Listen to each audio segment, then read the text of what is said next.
I guess it was close to, well, our anniversary was the 14th of February. And he called me around that time. And we chatted a little bit, and I guess I don't know how the conversation got going, but somehow in the course of talking to him, I said, Brian, do you have AIDS? Well, I'm sitting on the seat in the kitchen, say no, please say no, no. And he said, Mom, what would you say if I told you yes? And I said, well, I'm sitting there thinking, oh, choose the right things. And I told him, well, we certainly would love you and take care of you and have you home here with us and do whatever we needed. I mean, you're our son.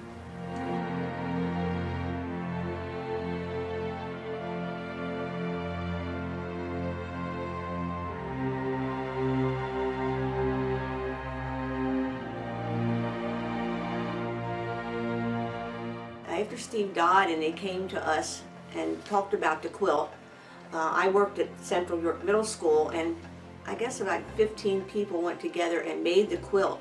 Everybody had a place to do it. I mean, everybody wanted to do it, and that made me feel good because AIDS was not a nice thing back in those days. He was my only child. He was the light of my life. His father and I divorced when he was quite young. And we were together all the time.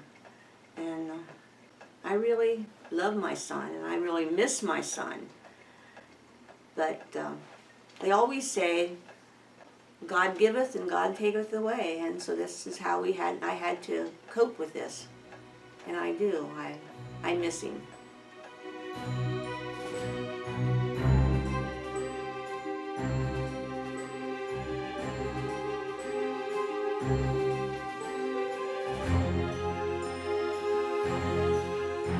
John and I were very close because John came on behind my other sons 10 years later and was quite a surprise. And so at that point, my other sons were pretty well grown in high school, and some were starting to move off to college. And so actually John and I became very close because his brothers weren't around that long. But he had a lot of friends in high school. He was in the band, and he played trombone, and he was into music. He did play some tennis.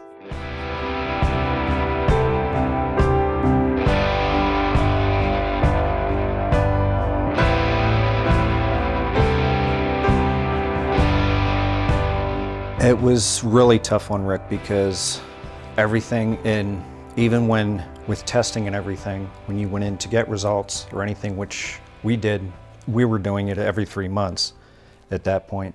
But even when you go in to get your results, it's not Rick and Scott, it's this number and this number when they pull the files and everything. So it was constantly, whatever we did, it usually always came up that you were just a number.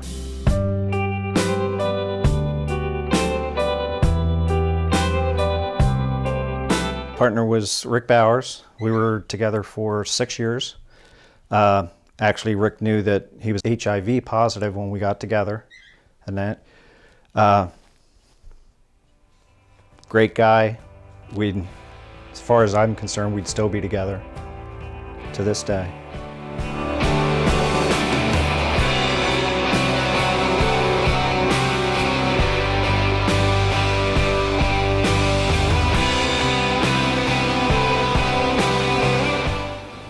It just broke my heart.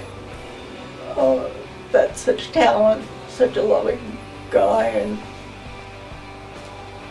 send a man to the moon, but we can't, we have medicine now. That came too late.